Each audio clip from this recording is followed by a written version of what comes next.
Welcome back to another week of Cleveland Sports Realm. I am Kevin Shagru, joined alongside my good friend Jerome Pedikauskas. Jerome, how are we doing? We're doing good. We're hanging in there. We got a crap load to talk about this week, man. Looking at this and seeing everything that's happening in sports, a lot going on, a lot to talk about. So let's get into it. Yeah, absolutely. We're going to get to a lot. Obviously, the regular season came to an end for the NFL. We're on to the NFL playoffs that the Browns will not be participating in. But we did lock down the number 2 overall pick, so obviously this has shifted Jerome over the last, I would say, 5 weeks or so, 5 or 6 weeks ever since that Pittsburgh game in Cleveland, the Snow Globe game. It seems like the Browns have just kind of worked their way back down the draft order. They started, I think, it was around like 8 or 9, and it just seemed week by week the teams in front of us helped us out, and then obviously the Browns helped themselves out by purposely blowing, it feels like, the last 3 games. So rough end of the year for the Brownies. Well, yeah, they lost 6 in a row to end the year. And, you know, I'm sorry. I'm going to go ahead and say it might be a very unpopular opinion. I could give a crap less about the draft pick, right? Because the expectations going into this year compared to where they finished is sinful and pathetic. And what has this regime done so far to prove that they're going to hit on this pick? Not much faith, right? Right. So, like, I don't care. Like, I know a lot of people weren't. Call me crazy. I was sitting there rooting for them to win against the Ravens. I knew they had no shot, but I was still doing it. I would have taken the 5th overall pick with a win against the Ravens. Yeah, I didn't care. Look, you had the most expensive roster in the NFL. You were the Dodgers of the NFL. You had the most expensive roster by over $15 million. Oh, yeah, but you didn't win. That's a big part of it. And not only did you not win, to me, and we've talked about this multiple times on this podcast, go back and listen to old episodes to recite. I think we've ended up saying this just about every roster. This year was the most pathetic and worst year since they came back. And I don't feel bad saying that because the general manager said it himself. He said he's embarrassed. And you know what? He should be. Yeah, he should be. And we have talked about it before. This is I think this is hands down the most disappointed I've ever been in a Browns season, considering the expectations going into it. You know, we've definitely talked about, 0-16. We've talked about the 1-31, those 2 years together. We've talked about, the 2008 year after 2007, and even the 2019 year after Baker and the year after the playoffs. There's a few years, 5 that come to mind pretty easily that were very disappointing at being a Browns fan. But I think it's without a doubt the most disappointing year we've had. Like you said, most expensive roster, coming off of a coach of the year, coming off of just a phenomenal stretch of football towards the end of the 2023 season. And the expectations going in, sitting here, number 2 overall pick, second worst team in the entire NFL, it's beyond disappointing. Absolutely. And like I said, people want to talk, they got the number 2 pick. I have a very unpopular opinion that it is becoming more popular that I'm just going to go ahead and get off to you right now. Let's go. I'd trade down. Okay. I really would. Okay. I was actually going to ask if there was any particular way you were leaning, because you and I have talked about Will Campbell a few times on this podcast over the last 4-ish episodes, I would say, about a guy that both you and I would target in the draft. And 2, based off of the mock drafts that I've seen and based off of what the experts have talked about, it seems like 2's too high for him based off of where the projections are. So it seems like right now their options are A, quarterback, which if it's not Cam Ward, I don't want one in this draft. So, and from what Ben Albright tweeted out a few days ago, it seems like the Titans love Cam Ward. Granted, we're 3.5 months out from the draft. There's a lot of things that change. There's a lot of rumors, and yeah, people rise up boards, people drop down boards based off of different conditions, based off of how they do at the combine. There's a lot of different factors to factor in here. Right, and Ben Albright tweeted that. What was that? Rand Carthon, who the Titans shoved out the door on Monday? Yesterday. That's a good point, actually. Right. So, you don't know. And there's so much stuff out there. And then, of course, you throw the Prime factor in here. Is Prime, everyone's saying, Prime wouldn't let his kid play here. He would let his kid play there. He wouldn't. Does anybody actually know how involved does Prime want to be in this? To be honest with you, maybe I'm getting out ahead, jumping the gun here. I just can't see Prime not being involved. I think no matter where Shador goes, it's going to be a circus. But then you see that Tom Brady has been working him out, and Tom Brady likes him, and I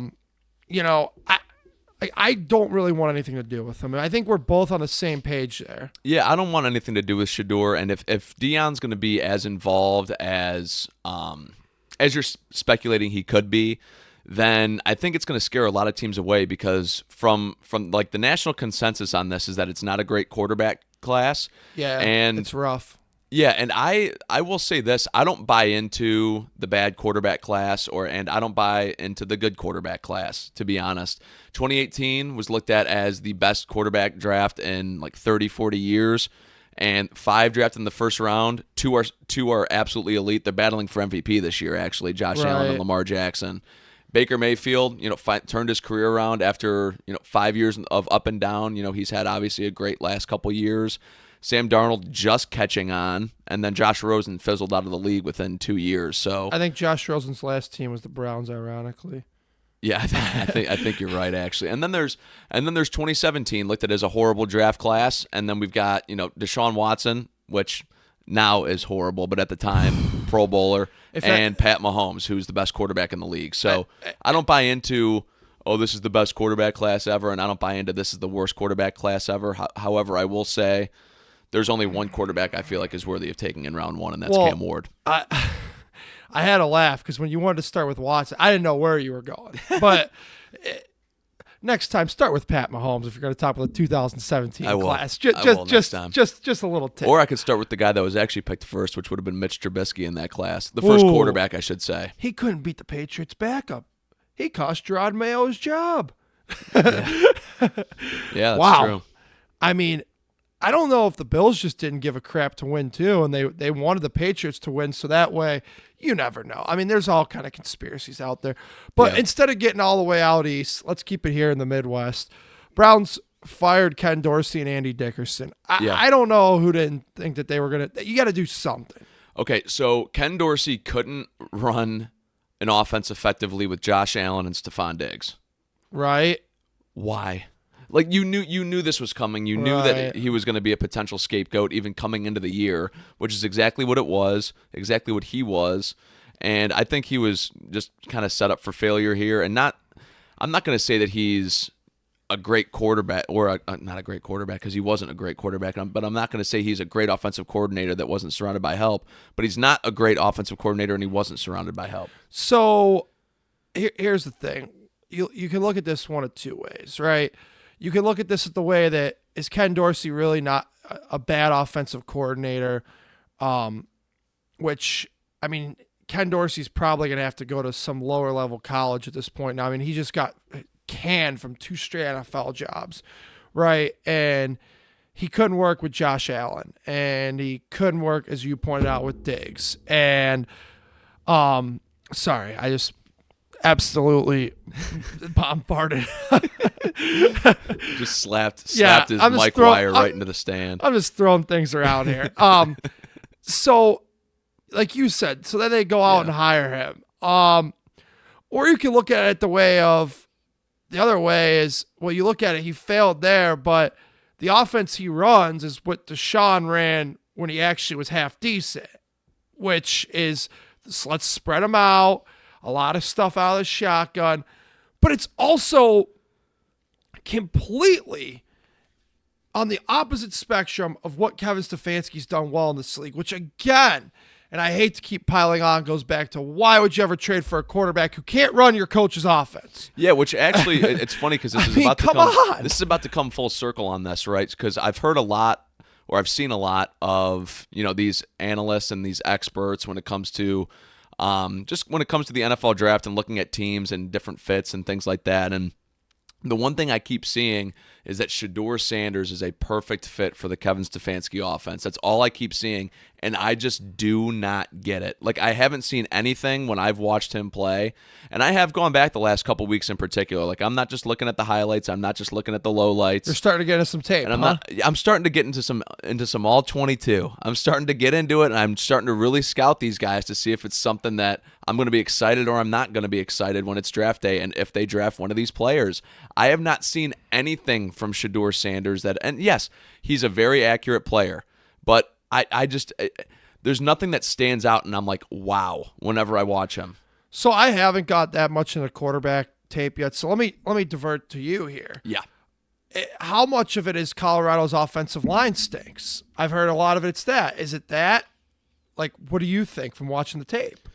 What do you mean? What like the how fact much that he doesn't stand out? Yeah, how much of it is that he has no time to throw and that Colorado's offensive line stinks? So mine has actually been the opposite. I think there's been more plays than the national media is letting on, to where it seems like he's actually had a lot of time in the pocket that I've noticed, where he'll actually start even like backpedaling, not backpedaling like backwards, but to his left, and he'll just be like moving around for a little bit, and there's 8-9 seconds total, and then he'll get the ball out. You do not have that time in the NFL. And if you're well, you can if you're like an improviser, which he's not.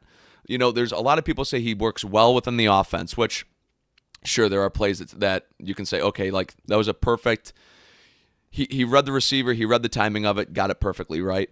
I see more plays when I watch Cam Ward where he's doing stuff in rhythm of the offense, and more impressive plays outside of the structure. He just does both to an above average to elite level, where I see Shedeur Sanders as, you know, a third round prospect is what I would have him graded as, seriously. So from what I've watched, and I'm not going to say I've sat and looked at tape for a long time, I don't like Shedeur Sanders. I've made that pretty clear, I think, a couple podcasts ago. Yeah. I don't think he's going to be any good in the pros. I also don't need another quarterback running around who takes sacks. I'm trying to get rid of one of those right now. I have one that I'm paying $47 million to who runs around in circles. I don't need another one who runs around in circles. Yeah, and I'm not saying that he runs around in circles like we've seen Deshaun do, but I'm saying like he definitely takes his time, which of course you don't want to rush anything, but how much is too time, and how does that actually translate to the NFL level? I just haven't seen it done. Right. Okay. Yeah, I mean, what I've seen, I don't like the guy, but from what you've seen diving deeper into it, you don't like the guy. So let's just say this here at CSR, we are not advocates of taking Shedeur Sanders. Yeah, Shedeur Sanders.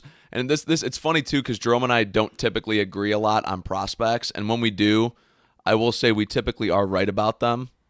Yeah, I mean, the audience would have no way of proving that, but just take our word. We're honest, guys. I'm looking at you guys.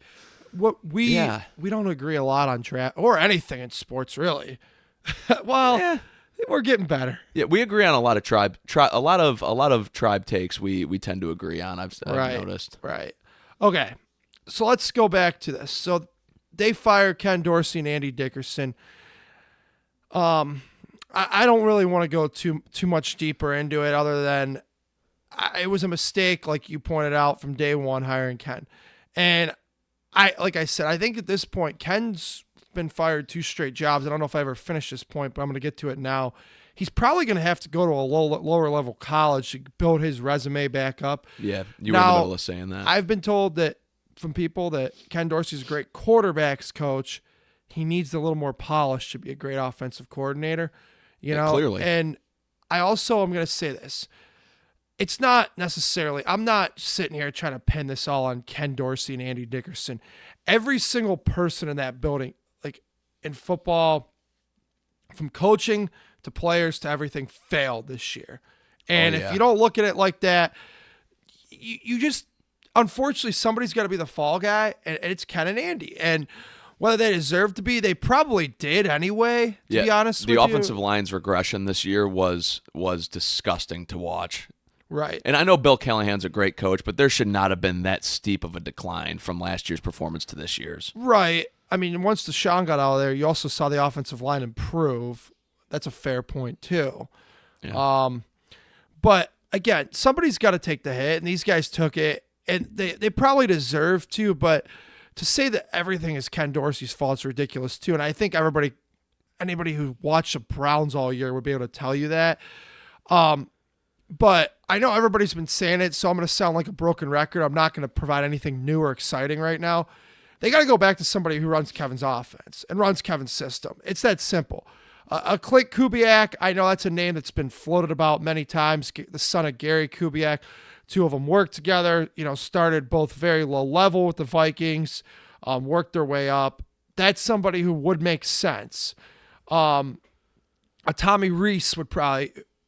who I know you probably want because of Notre Dame ties, but Tommy Rees would make sense because, he's worked with Kevin for a year. He's considered the next bright young offensive mind.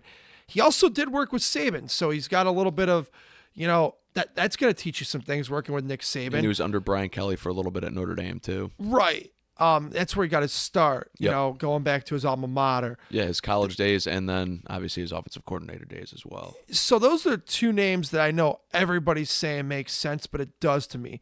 Another name I wouldn't mind, I don't know how much him and Kevin have familiarity with each other, but if you listen to Kevin's press conference Sunday, he said that's not a prerequisite. Josh McCown, never been an offensive coordinator yet. A lot of people highly regarded. I heard the Jets even put a request to interview him for the head coaching position. Oh, wow. He's in Minnesota right now. A lot of folks are giving him a big chunk of credit for the way Sam Darnold's playing this year. I like that idea too, but to me, I don't really care who it is. I just want it to be somebody, like, I shouldn't say I don't care who it is. Like, it should be somebody that naturally makes sense.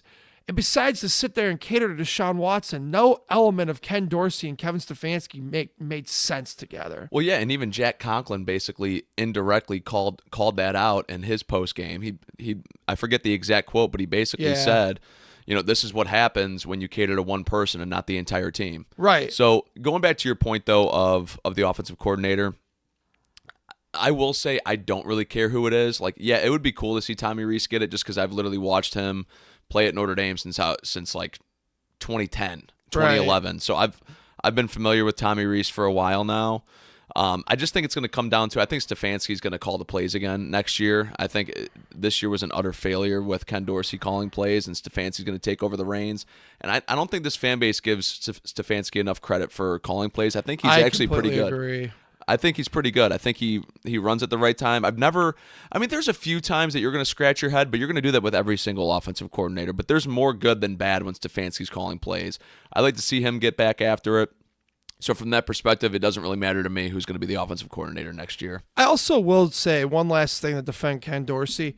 He didn't really ever – well, nobody who called plays on the staff this year got a chance to call plays with a good quarterback. I mean, Kevin called him for Deshaun. He called him for Jameis, who did get hot for a while, but then he had to call plays for DTR and Bailey Zappi. You could call the greatest offensive play in the world, but how the hell are they going to execute? And by the way, I know you've been on record saying Deshaun Watson's the worst quarterback since 1999. Can you please revoke that and say that it's DTR? 1 touchdown to 10 or 11 interceptions on his career. It is disgusting. I'm going to stand my ground. It's Deshaun Watson. Come on. He's been bad, but come on, man. DTR is borderline unwatchable. Yeah. No. Although, like we've said before, we do appreciate the effort that he puts out there. He's always sprinting around in the pocket. He's just not very good. Kid tries really hard. He just there's not much there. But anyway, see, like I said, I want it to be somebody just who runs that system. And like the Browns basically, and we'll get there, they hire their new offensive line coach today, and we'll get there, but they almost structured their entire organization around him. Oh, they did. And yeah. I just still think it was such a failure how you structure your organization. And I guess the only thing you could say is, well, at the time, we have him here. We got to pay him, so we might as well cater to him. But, like, you're coming off a playoff year where he had virtually nothing to do with it. Why would you go back and structure everything around him? I mean, it was so stupid. The whole trade was stupid, man. I mean, just looking back at everything, like the offense was like never the issue. It was always the Joe Woods defense, always. So he went and tried to revamp the entire offense to fit the superstar mold of a quarterback when that was never the problem. The problem was that we didn't have Jim Schwartz. We got him 2 years too late. I mean, you pair that 2020 offense with the 2023 defense, you're looking at probably the best Browns team of my entire life. Could be. It'd be unbelievable. Could be for sure. But they got the defense too late. They got the defense too late, and they blamed all their problems on Baker.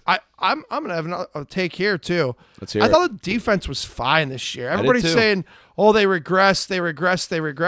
Really, how much do they regress when they're on the field 90% of the damn game? Yeah, Come on. obviously statistically they weren't nearly as good as they were last year, but they were still a good defense to me. I even thought, especially when we're throwing picks that they return to the 40, 30-yard line. What's the defense supposed to do? Even Kevin pointed that out in his last game. He's like, the defense played really hard today. He goes, they were putting a bunch of really crappy spots. And I didn't think that was just the last game of the year. That was a microcosm of the entire season. They were putting crappy spots all year.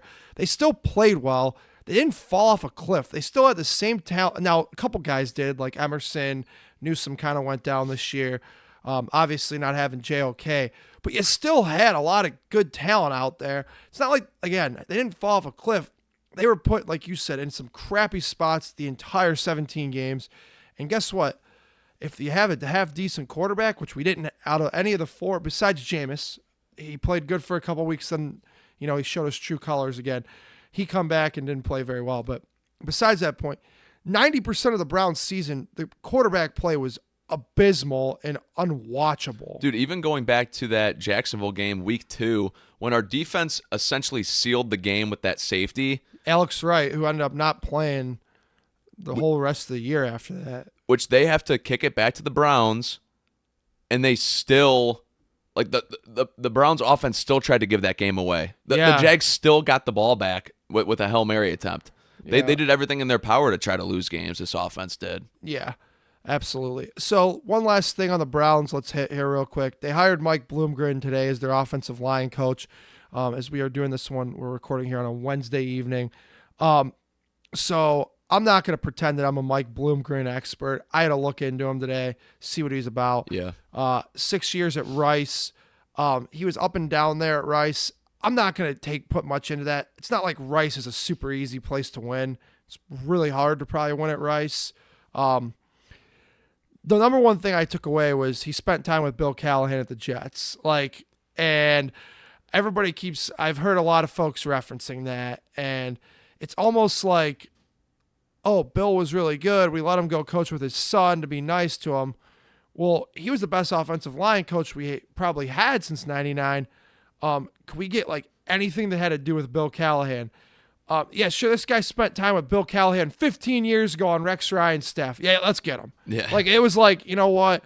But again, what's he specialize in? The Bill Callahan run, that wide zone scheme. Which, good. That's the fancy I support the offense. hire based off that alone. So, looking at that right there, I think they've come to their senses. And the funny thing is they kept trying, the media literally kept throwing softballs to Kevin on Sunday and Andrew on Monday. Or Tuesday or whenever Andrew spoke. I think it was Monday. Yeah, it was. Basically, are you going to get back to that offense? A lot of players said, no, well, we can't. We're not going to pigeonhole it. They kept saying it. The first hire you made 2 days later kind of shows you want to get back to that offense. That should be a welcome sign, though, for all Browns fans. Yeah, absolutely. I'm pumped about it. I'm never going to be – I just kind of look at who they hire, look into them a little bit. I never get too up or down with the assistant coaches, but this one seems to be a scheme fit and a fit just based off of what you were saying with the Bill Callahan connection there. And obviously the players on this team, on that line that have worked with Bill Callahan, hopefully get back to what they were succeeding at next year. It should be a good fit. Yeah, absolutely. And that's what they want to do. That's what this line is built for, that scheme. So again, that's why if you want to keep Tommy Rees, fine. I've heard rumors that Vrabel might poach him and take him with him wherever he goes anyway. So if you want Tommy, he's undoubtedly going to the Patriots, right? I would think so. You would think. I would think so. Now I heard the Raiders might be players after firing Antonio Pierce yesterday.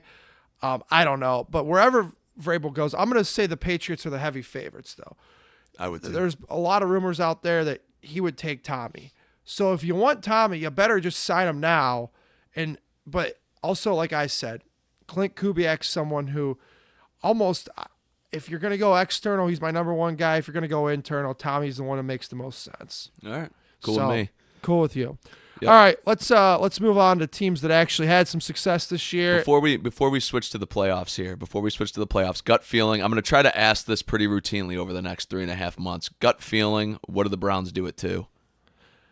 God.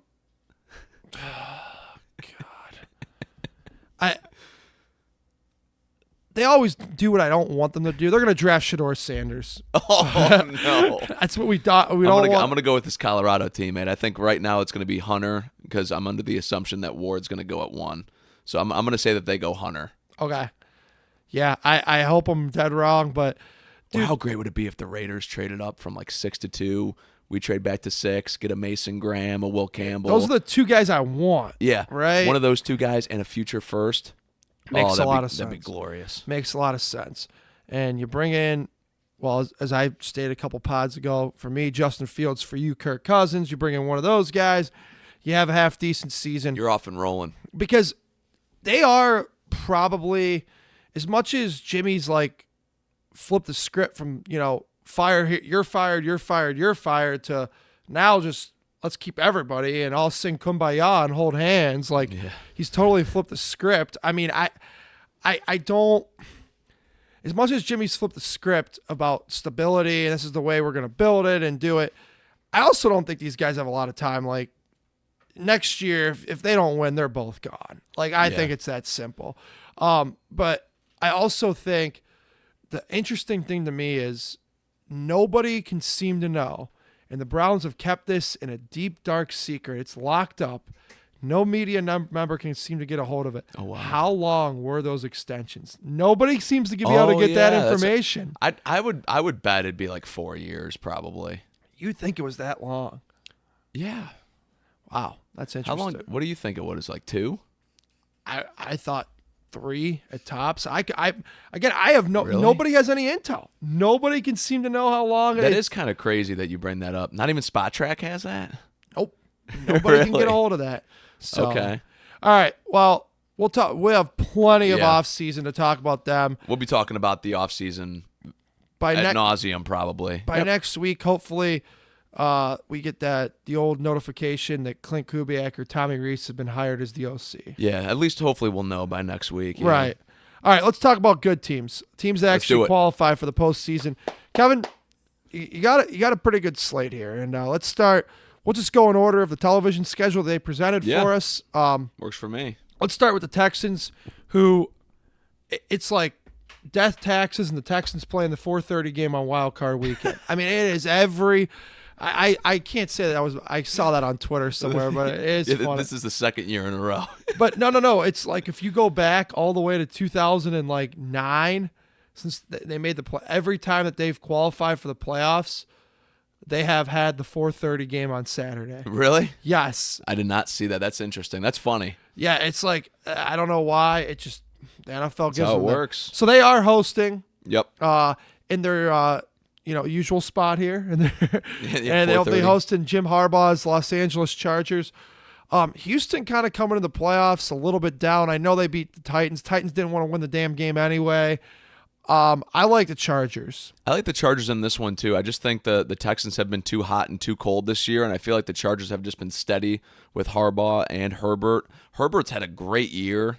I like the Chargers going into Houston. All right, Saturday night, 8:00 on Amazon Prime. The Steelers, talk about a team that's just collapsing. Oh. I love it. Which actually, you know what's funny? I love it. It's great. I forget who was on the broadcast of that game. I think it was Tom Brady. Tom Brady, it was the Chiefs. Who were the Steelers facing? It was Aikman this past Saturday. Okay, then it was Aikman that was saying that, yeah. But Aikman basically said, he's like, you can get the sense in this stadium at Acrisure, he goes, from the Steelers fans that are leaving early, we have seen this before. Oh, yeah. And they have. It's almost like death, taxes, Steelers collapsing at the end of the year. Well, and Mike Tomlin, by so many people, is regarded as this just superstar. Oh, he's a great coach. Unbelievable. Come on, man. You're hating on him because he's a Steelers coach. He is his a great teams coach. collapse every year, and to me the most overrated streak in sports is the non-losing seasons. The guy goes 8-8 practically every year, or 9-8. His teams collapse every year. That's just false. There's something to be said for that. I think Baltimore's going to smoke them. I think Baltimore, and I get it. Lamar struggles against the Steelers, but it's in Baltimore though. If this game was in Pittsburgh, I'd probably lean Steelers. So would I. But with the fact that it's not in Pittsburgh, I think anywhere this game would be played outside of Pittsburgh, I've got Baltimore. And Lamar also needs this game for his legacy. Like, this dude's won 2 MVPs now, but he hasn't done. It should be a third coming up. He hasn't done a thing in the playoffs. Like, I mean, as far as I'm concerned, Lamar Jackson and Orlovsky said this on the Browns-Ravens game Saturday on the broadcast. He's like, everybody knows what you could do. Like, nobody's going to want to hear from you or care about what you have to say about your legacy until you do something in the playoffs. Guy's never done it. This is a real chance to get off on the right foot. Go smoke MT and his overrated Steelers. Yeah, I agree. I like the Ravens in this one. How many playoff wins does Lamar have? Is it 1 or 2? Well, I think it's got to be 2 because they did somehow. I know they beat Tennessee the one year. They got to the AFC title game last year and, of course, lost. Yeah, then it would be 2. Yeah. 2 or 3, I think they 2 or beat 3. Tennessee that one year. I also remember when Tennessee smoked them to go to the AFC title game. Yeah, I remember that too. I believe that was 2020. But yeah, we could argue about Mike Tomlin in the offseason some other time. I think nationally he's just grossly overrated. But I know I disagree. I know you've compared him to Jeff Fisher with the 9-7 and 8-8 or 7-9, always in that range. And I don't think that's even true. Like, because I feel like he has double-digit wins more than he's got single-digit. Yeah, but it's just like these last few. I mean, look, they're 10-7, but they literally were 10-3 talking about, they had some of their media talking about the 1 seed. These guys are so far from a 1, and also giving Russ a big extension, that ain't going to happen either. I mean, at this point, I don't think you can. But once they lose, we could talk about their offseason some other time. Yeah. Let's start with the Sunday 1:00 game. Bo Nix and his rookie quarterback Bo Nix and his Denver Broncos, led by resurgent Sean Payton, facing who I think should be the league MVP and Josh Allen. That game will be in Buffalo. To me, Buffalo, to a lesser extent, Josh Allen has the Lamar Jackson syndrome where he's failed in the playoffs. Buffalo needs this game bad. Denver, Josh Allen, you're facing a rookie quarterback at home. If you don't blow them out, I think it's a failure. Obviously, just it's a single elimination. You got to win. You got to win for sure. Win the game. With a rookie quarterback coming into Buffalo, that crowd's going to be very, very rowdy. We know Buffalo fans. I don't see the Broncos making it out. I'm gonna give Buffalo probably a full touchdown in this. Okay. Yeah, I think Buffalo's going to win by 14. Bo Nix, I will say, I did not think he'd be good in the NFL. He's had a hell of a rookie year. He's had a great rookie year. Yeah, he really has. Another team stumbling going into the playoffs, the 4:30 game on Sunday. The 7-seed Packers going to the 2-seed Eagles. One thing that's interesting about this game, I don't know who's playing quarterback on either side because Jordan Love got hurt on Sunday. Jalen Hurts is still hurt. Kenny Pickett's hurt. I bet you Hurts and Love both play. Yeah, I mean, maybe they'll play. I don't know. I don't really care who plays. I like the Eagles. I like the Eagles in this one regardless too. Yeah. What if Love plays but Hurts doesn't? Then you lean Packers maybe? Yeah, I think Hurts plays and the Eagles win though, like Same. you just said. But I mean, I think Kenny Pickett in the playoffs would be pretty hurt. Well, no, he's hurt too. Yeah, it'd be that Tanner McKee, who's I don't even know. Yeah, maybe they'll call up our old buddy Ian Book. No. It'd be Tanner McKee because he's the one who played last week. Huge quarterback. He's 6'6", but either way, I don't think. Yeah, I don't like Green Bay in this one regardless. All right. Washington's going into Tampa Sunday night football. Yeah. I really want Washington to win this game because the Baker Wars, as Ken Carmen likes to call them, have just been going on for far too long. Enough's enough. He doesn't need to go the divisional round. Please, I can't handle it. Tampa at home though is a veteran team, and rookie quarterback Jaden Daniels, who never once has played like a rookie. I like Tampa. Dan Quinn's gonna have his team fired up. You know what? I haven't picked a lower seed in the NFC. Yeah, you know what? Give me Washington. I like Tampa in this one. And, I like Baker. I do. Not as much as some other people. Love Baker. I like Baker, but he does seem to throw crucial interceptions when the game are on the line. I was watching that game on Sunday. he threw a pick. He was lucky that they didn't score. Then he did have a money throw right after that. But I still, there's a little seed of doubt in my mind that doesn't trust Baker in a playoff game. But Jaden Daniels is interesting too. He played great in the regular season, but this is a different animal. Has Baker ever lost in the first round of the playoffs? I think when he was here with us, he went into Pittsburgh and won, obviously. And then last year, the Eagles came into Tampa and he beat the Eagles. Yeah, that was a collapse. That was like the NFC version of Mike Tomlin. Absolutely. It was an absurd collapse by the Eagles last year. What did they start? They started like 11-1 or something crazy like that. Finished like 12-5. No, that's absolutely collapsed. That is a very good point you bring to my attention. Baker Mayfield doesn't lose in the wild card round. No, not once. Whether he's hosting or whether he's traveling for it, he wins regardless. Now, granted, the sample size is not massive, but from what we know, he doesn't. 2-0 in the wild card round. You know what? I'm going to take the Commanders. Right, I'm going to take my guy, Jaden Daniels. I'm rolling with Baker and the Bucks. I've been rolling with Jaden all year. I like that kid. Right. I like Jaden Daniels. Sunday Night Football, Sam Darnold, who finally came back Monday to earth. Monday Night Football here. Oh, yeah, sorry. You're right. Monday Night Football, Sam Darnold finally comes back to earth against Sean McVay, Matt Stafford, and the Rams in L.A. This is interesting because Sam Darnold played terrible last week, but the Vikings had a great year. It's also like super unfair to the Vikings because they won 14 games and they're playing a road. It's absolutely absurd. Yeah, I mean, I understand it because it's how it's always been, but I've never seen a team this good have to travel for a playoff game. Also, the Rams have been trending in the right direction, though. I know. I think the Rams are going to do it. The experience of the Rams outweighs the experience for Minnesota. I don't care how good they were in the regular season. I'm not trusting Sam Darnold going on the road against a team who just won the Super Bowl 4 years ago. Plus, Sean McVay's great. Sean McVay's a great coach. Yeah, he's outstanding. I like the Rams too. I like the Rams in this one. I really do. I like the Rams. Some great football coming this weekend. Saturday, Sunday, and Monday.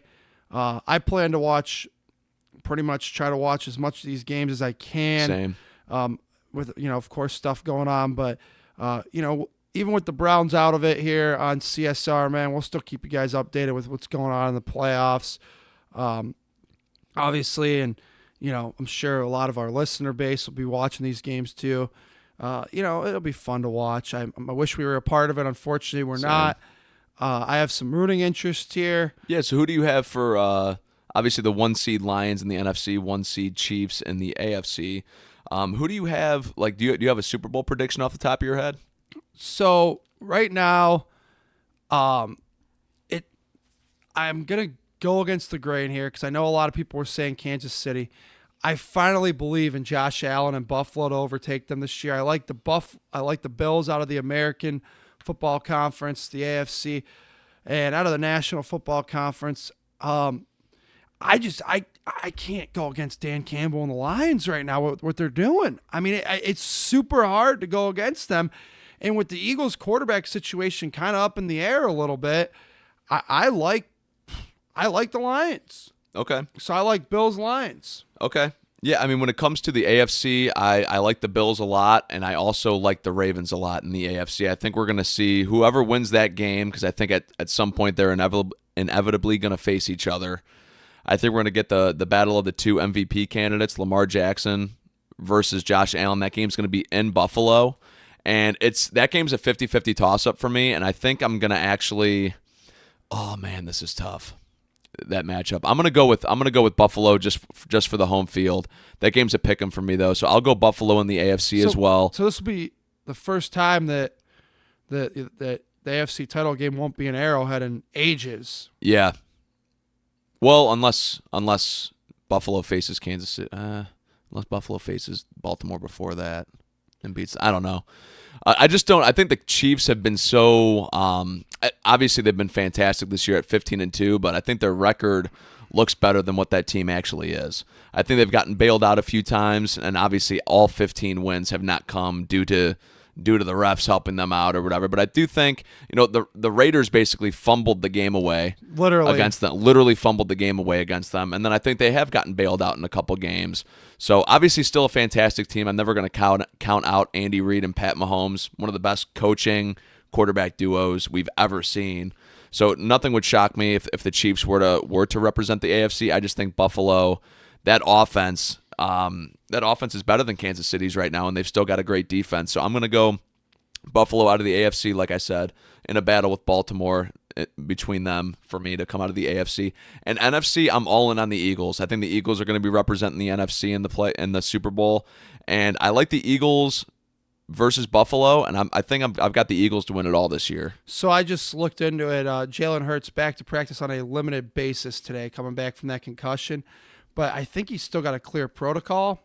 Okay. So that'll be interesting. I like the Lions and the Bills in the Super Bowl. So, Producer Derek, would you write that down? Hold us to that, huh? Our Super Bowl picks. Yeah. Lions, Bills for Jerome, and Eagles, Bills for Kevin.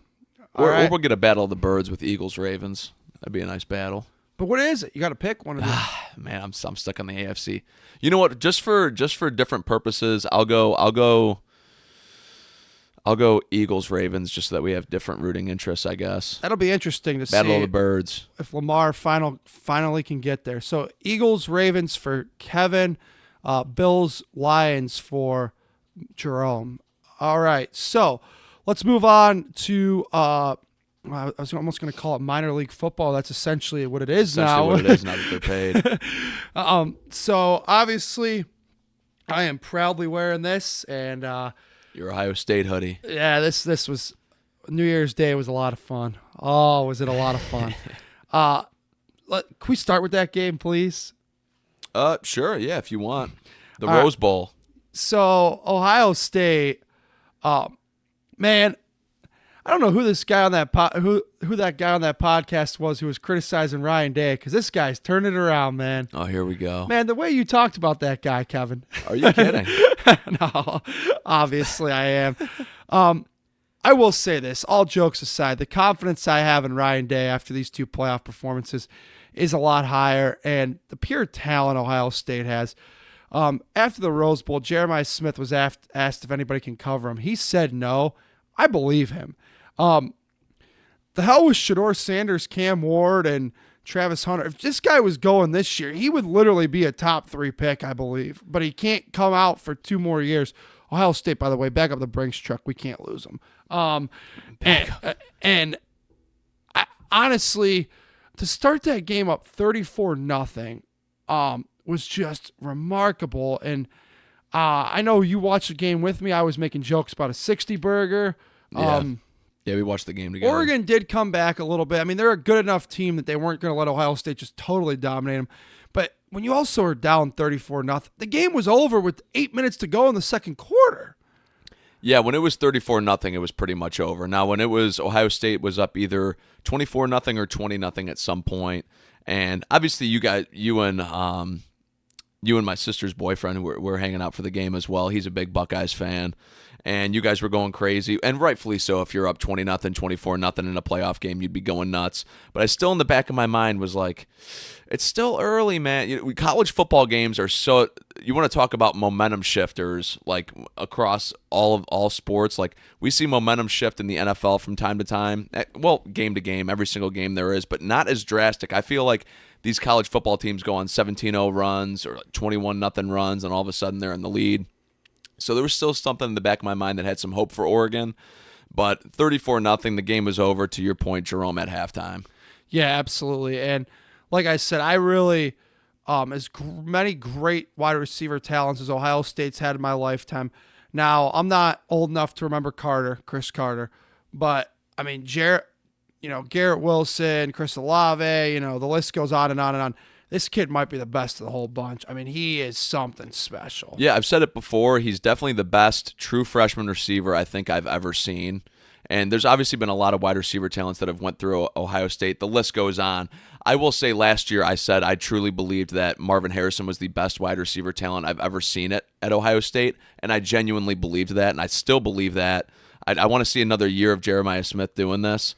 But Marvin Harrison was phenomenal at Ohio State for his couple of years there. But yeah, Jeremiah Smith, when it comes to true freshmen, is second to none in history, in my opinion. Oh yeah, Marvin Harrison's freshman year, unfortunately, he probably if anywhere else he went, he probably could have been a great talent. He didn't really get on the field until the end of the year because you still had Olave, Garrett Wilson. I think there might have been another receiver or two there too. Yeah. Jackson Smith and Jigba, he was behind him there. Yeah. I mean, it's ridiculous, yeah, man. The wide receiver the receivers talent, that go through that and university. we could go all the way. We can go way farther back, but we're not gonna. Just Ohio State's receivers are amazing. That's the bottom line. Yep. And, yeah, they are.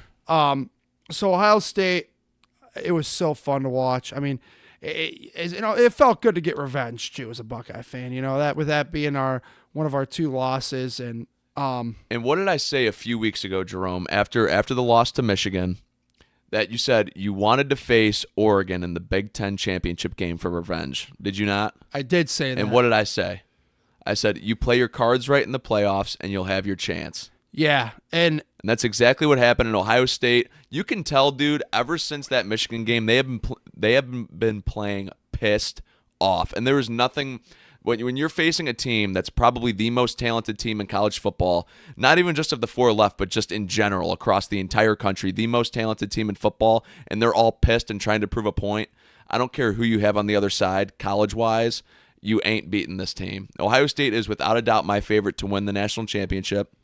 I hate saying that because if Notre Dame wants to win it, they're going to probably have to go through them. I'm cheering for the Longhorns this upcoming Friday because I do not want to see that Ohio State team if we get past Penn State. Yeah, absolutely. I understand that, and as a Buckeye fan, I'm thrilled because I know I agree with everything you said. We have the best roster. As someone said to me this week, well, multiple folks said this to me this week, and it's true. The only team that's going to beat the Buckeyes left is the Buckeyes. If they beat themselves, that's it. I was talking with a coworker of mine, and he had asked, if you guys, referring to Notre Dame, if Notre Dame gets to the championship game and face Ohio State, do you really think you have a shot? And I said Notre Dame prides himself on great defense, which obviously Ohio State has a great defense as well, and the run game, right? So they try not to pass Riley Leonard as much as they can. They try to run a lot. If you win the turnover margin, that is the only chance to beat this Ohio State team. If the turnover margin is even, or if Ohio State is winning it, you have zero chance to beat this team. Well, I was talking with my dad over the weekend, and he's been watching football for longer than either of us have, and he told me, he says, I'll tell you, he goes, in recent memory, he goes, actually in long-term memory, he goes, this might be the best Irish defense I've ever seen.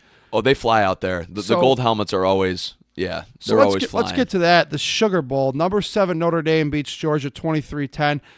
Now, watching this game, I thought Riley Leonard on the ground was a big factor. Oh yeah, he set the Notre Dame record for quarterback rushing touchdowns. Not even close. And like 15 this year. Through the air, if I was a Notre Dame fan, he'd still scare me a little bit. But like you said, that defense is dominant. Now, granted, they did go up against Gunnar Stockton, who I think might be better. I think he's better than Beck. I do too. I don't care. Yeah. I don't care. Like a lot of people are going to try to discredit that when it comes to the Notre Dame game about how they faced the backup quarterback. I think Stockton's better than Beck.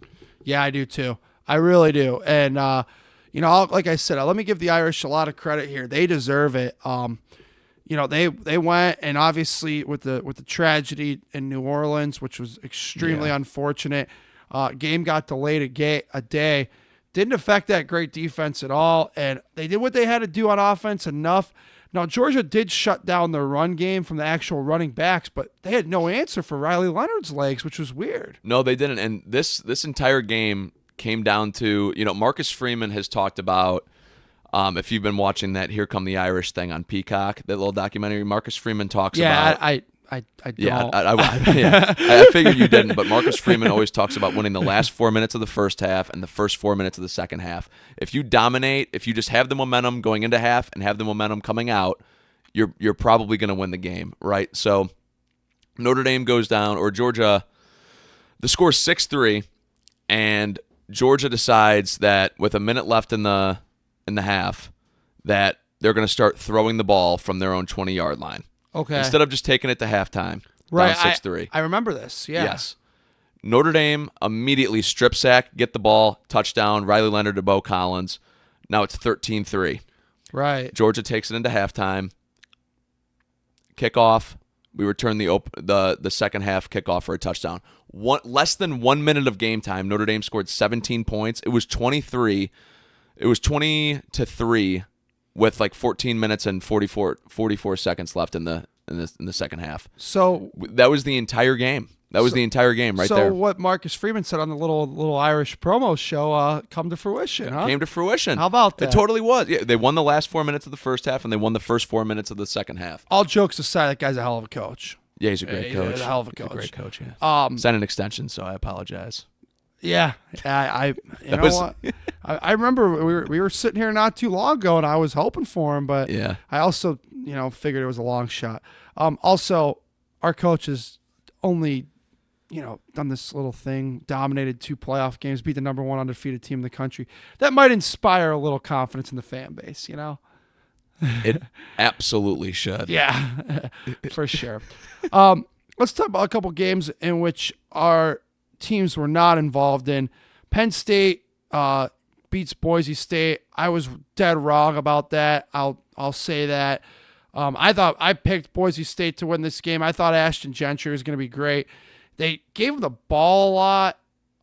He had a bad fumble on the sideline, man, like horrible fumble. Yeah, he was a step away from the boundary. That was a great play by the defender too. Oh, yeah, it was, and another great play by the second defender on that to keep his toes in to catch that fumble. I will say this, and to be honest with you, I'm not trying to make myself sound like I'm right. Like I'll take my L. I was wrong. Yeah, but boy, you can't miss kicks in a playoff game. And then they had a touchdown that got called back. Like they were in it for a little while, but Penn State. Maybe I trashed them on this podcast not too long ago. I'll have to admit I was wrong on that too. They might be a little bit better than I thought they were. Yeah, I think the Irish are going to have their hands full Thursday night. I think it's going to be a defensive battle between those two teams when they face off. I'm looking forward to it. I just hope it doesn't come down to who has the better quarterback, because if that's the case, Notre Dame's going to lose. Yeah, Aller's pretty good. Yeah. Also, a little bit better than I thought on that front too. And then let's talk about the game that, to me, like if you were not a fan of any of these 8 teams and you just wanted to sit down and say, let's watch a great day of college football, this was the game you had to see. The Texas Longhorns and the Arizona State Sun Devils in the Peach Bowl.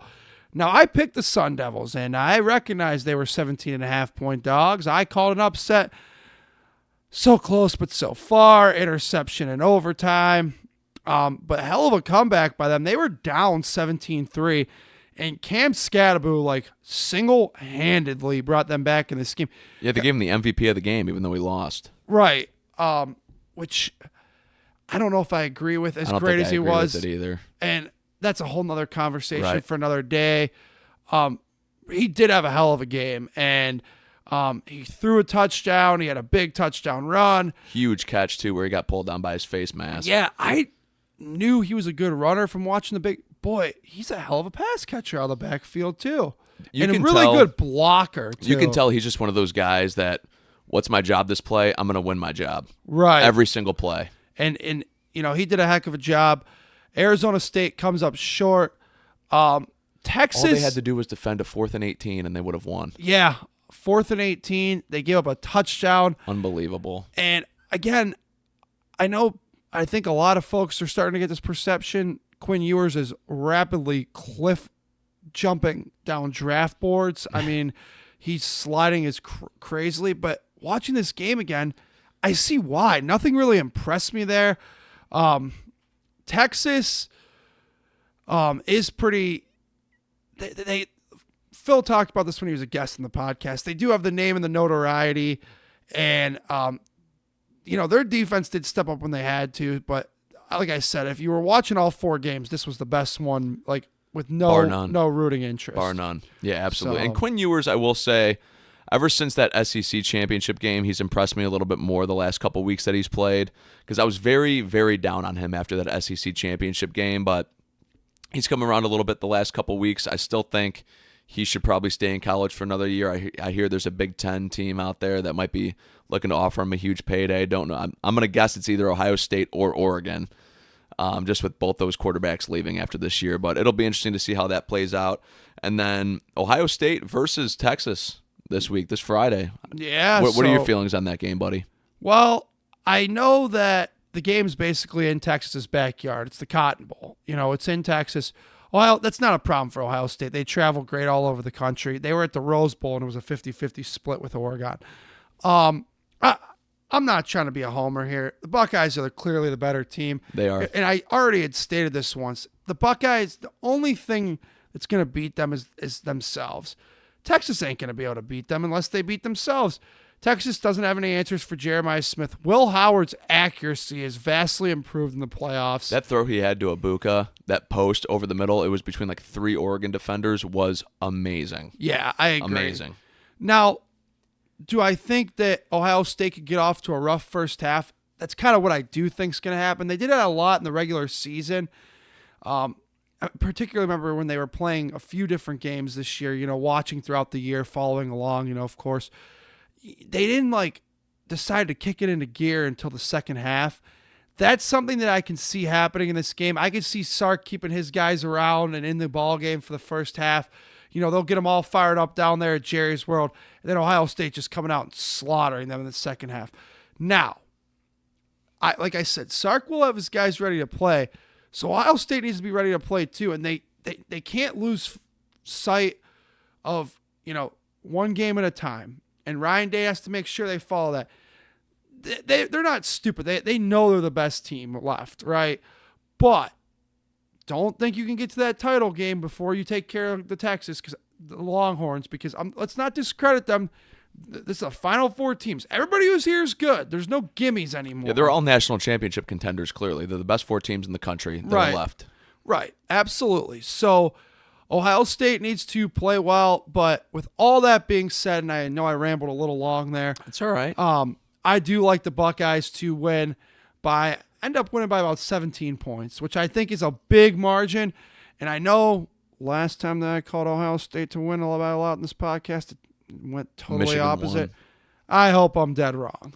Yeah, I think we're going to see basically the same game that we saw when Tennessee came to the shoe. Wait, can I correct myself? I just said I hope I'm dead wrong. I hope I'm 100% right. Okay, yeah. Correct yourself. You want to be on the record, and you want to be on the record for what you actually Buckeyes meant. by 17. I get it. Okay. I see a lot of this Ohio State. When Tennessee came to the shoe and faced the Buckeyes, I think it's going to be a very similar game. I think it's going to be tight through a quarter and a half, maybe the first half, and then I think the Buckeyes are just going to roll with it in the second half. I think Day is going to make the adjustments. I think Sarkisian's going to stay with...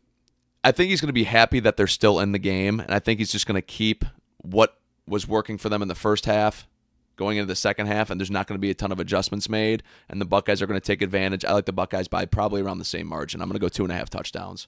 Oh, so you're a little bit... Yeah, you're... Okay. We're right about the same. Yeah. I just don't believe in Texas. Let's talk about your game down there in Miami, Florida. Number 7 against number 6. Last I saw... I want to say Notre Dame was a 1.5 favorite. Yeah, I believe it went up to 2 or 2.5. Okay.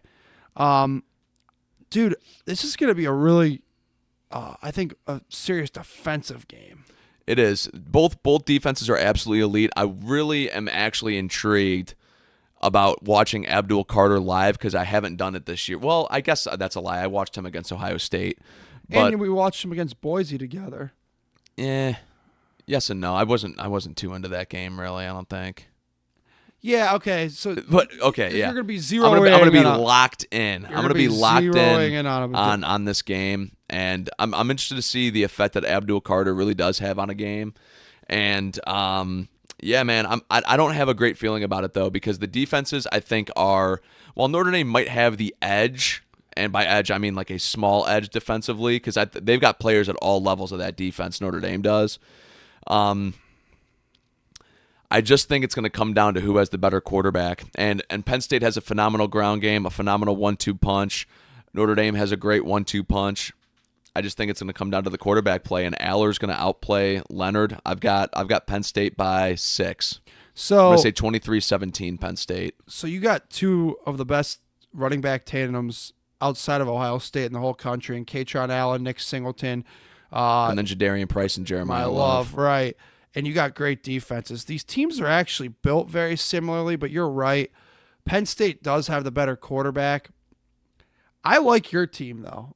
Okay. I like the way they're playing. You have said you've been impressed with the Irish the last few times you've watched them. And I'll tell you this, Penn State, they lose a little bit in the coaching gap. I will say this, they do. That's a great point. Marcus Freeman's the better coach. And this is really, while there have been 2 big games for Penn State, SMU and Boise State, this is the first blue blood they've faced this playoffs. Right. They hung in with Oregon, lost, and they lost to Ohio State earlier. They have not beaten a blue blood team this year. This is their time to do it. I hope they fall up short, but my gut's telling me that the Nittany Lions are going to pull this one out. I like your club. I like the Irish by 3. I hope you're right. And Ohio State, Notre Dame National Championship, you want to talk about the entire nation turning into that. Yeah. Tuning into that.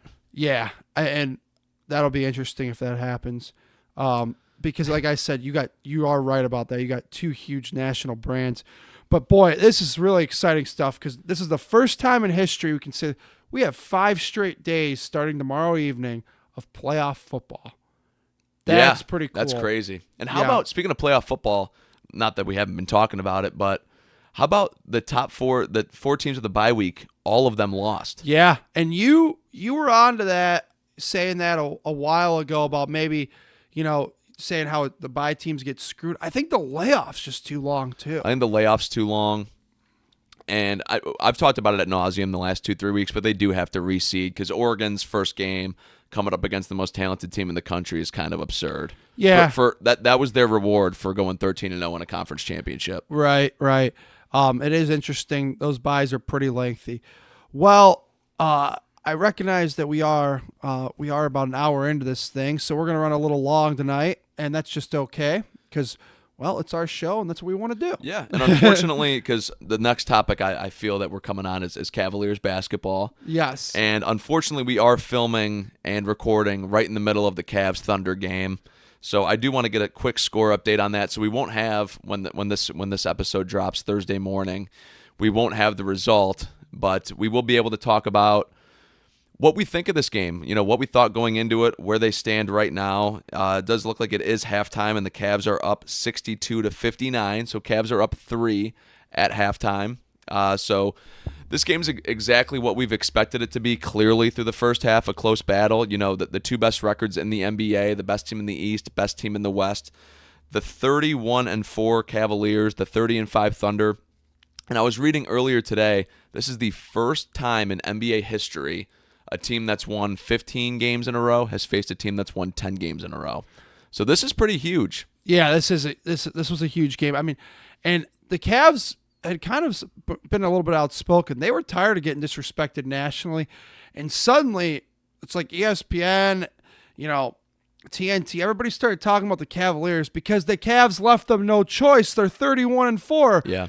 National TV people, it's about time you start talking about our basketball team. They are damn good, and they deserve your attention. Yeah, they do. And, of course, with when you ask for attention, you're going to get some negative attention, too. I've seen the great regular season team, but we saw Donovan Mitchell do this in Utah, which, honestly, fair point. We did see him do this in Utah all the time and then lose in the second round. But this is never to this magnitude, though. Never to this magnitude. And we're talking about, 23-year-old Donovan Mitchell in Utah. We're not talking about 27-year-old prime Donovan Mitchell who's now have a 50 burger that he wanted to Orlando and put up, last year. So I know he did in the Mickey Mouse.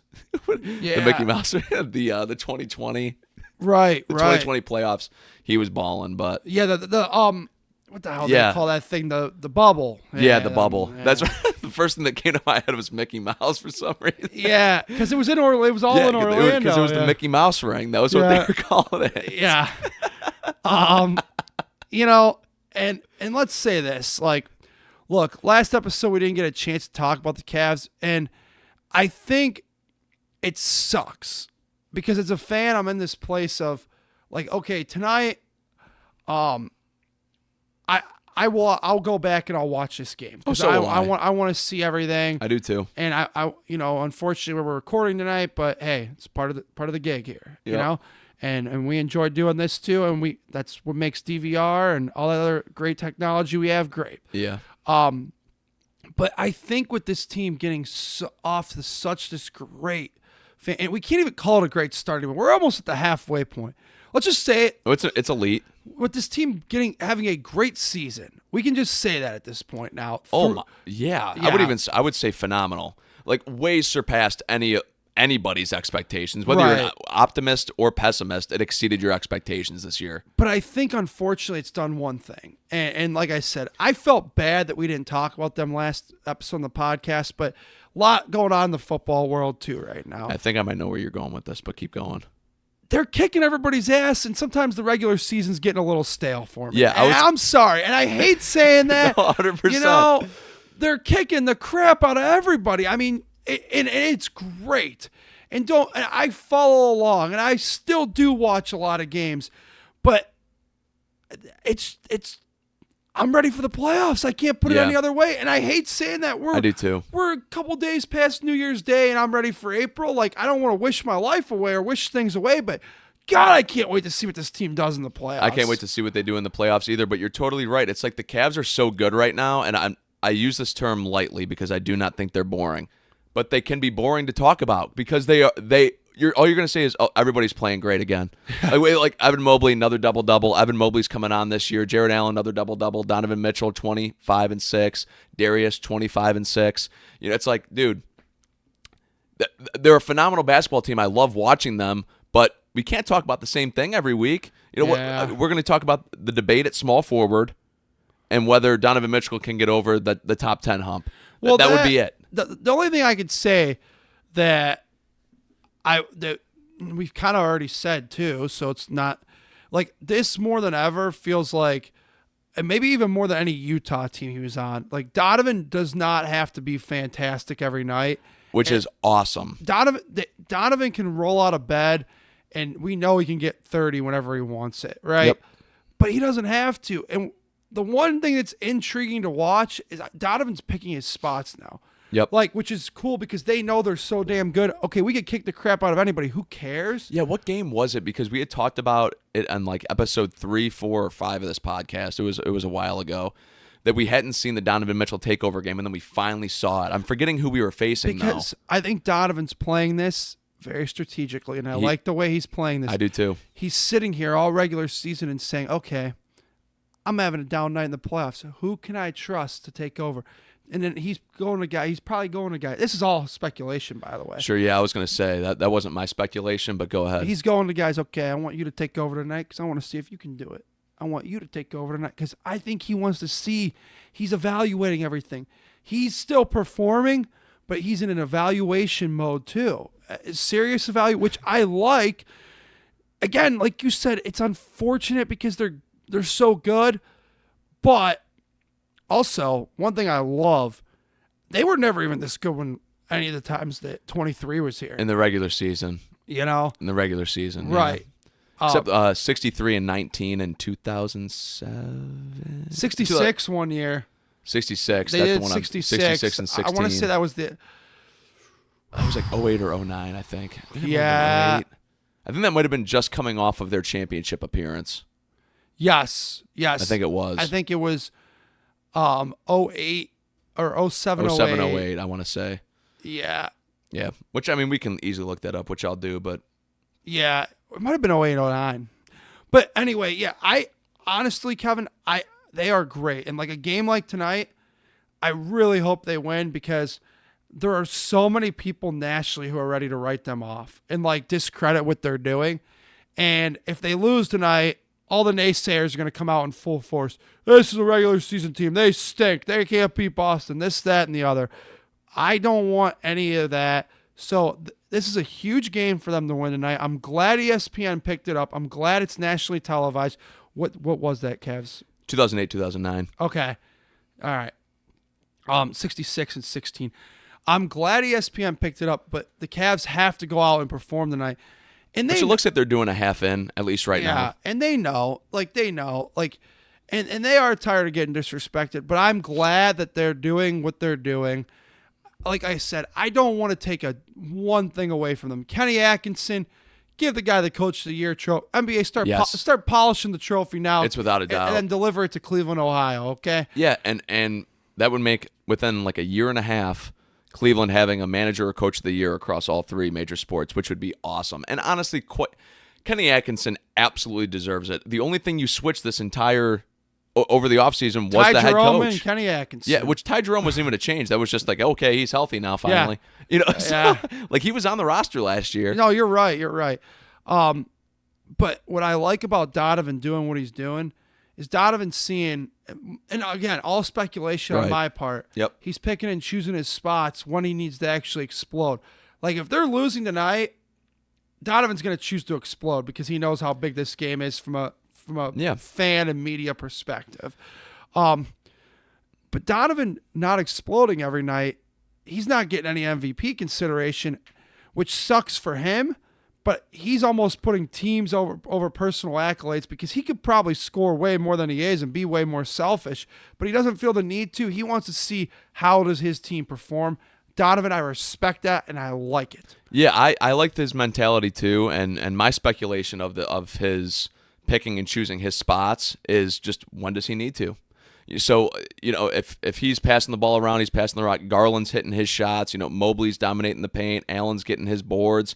He's like, okay, I can step off. I don't think it has to do with who can I trust. I think it's do I have to or do I not have to? Right, and the next thing that we will have to talk about with them in the next couple of weeks because it's coming around the corner is the trade deadline. Is things too good right now? Do you want to mess it up? Like, what do you want to do?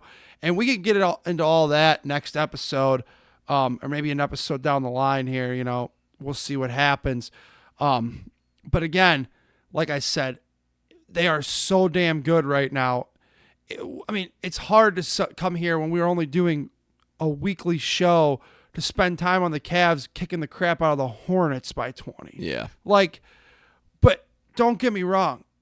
I don't want our listeners to think that we don't care and we're not paying attention. We are watching. We are following. Oh, yeah, absolutely. We are listening. We know what's going on. Just how with much them. can we talk about the same thing, over and over, it seems like. We talk about failed Browns teams for a quarter century, and we'll continue. Yeah. Yeah, the Browns are a hot commodity, though. They're hot to talk about. Well, there's always something going on with that team, too. Yeah. Like, they're constant soap opera. drama, Soap man. opera. Soap opera. But anyway, no, and like I said with the Cavs, I do want to definitely, I don't know if we'll get into a next episode or the following one down the line. I would like to touch on some of that roster construction point of view of what are they going to do something? Is it too good to mess up right now? Do they need to do something to overtake Boston? Those are all interesting conversations we'll have to have here soon. Yeah. So. Yeah, I think so. I think that'll just about do it because we are quite a ways in. A little bit over an hour 10 right now. Yeah. So we are quite a ways in. I do want to shout out that a couple of our comments. We read those and we appreciate it. One from your niece even. Yeah, which I did want to shout out my niece, Sadie. I attended her basketball game the other day. She goes to high school now. So attended that game and hit the game-winning shot. It was awesome to see. Heck of a shot. We were going nuts for you. And only up from here, Sadie. Only up from here. Shout out, Sadie. Good job. Nice clutch. You got the clutch gene. Clutch basket. Oh, yeah, she's got the clutch gene. The home crowd was going wild. So anyway, and I know, shout out Phil who was on here. He's back in Boston doing his thing, but he comments every week. And then shout out to all the other people who have commented, and we really appreciate that. Shout out to my buddy Justin Adams. He said came on to his feed right after the Ken Carman podcast. I said, boy, maybe we'll make it big. Making someday. it big time now. Making it big time. Shout out to all the people. Like I said, we do read and appreciate all of your comments, feedback. Interact with us on Twitter as well at CLE Sports Realm. Derek, great job as always behind the scenes. Kevin, nice job by you too. Thanks, I think I did above average, not as good as you. I thought you did well today. I thought you did well. Well, thanks, fellas. The gentlemen around you, they uplift you as well. Shout out to both of them. We'll see you next week, everybody. Peace out. Go Irish and go Cavs.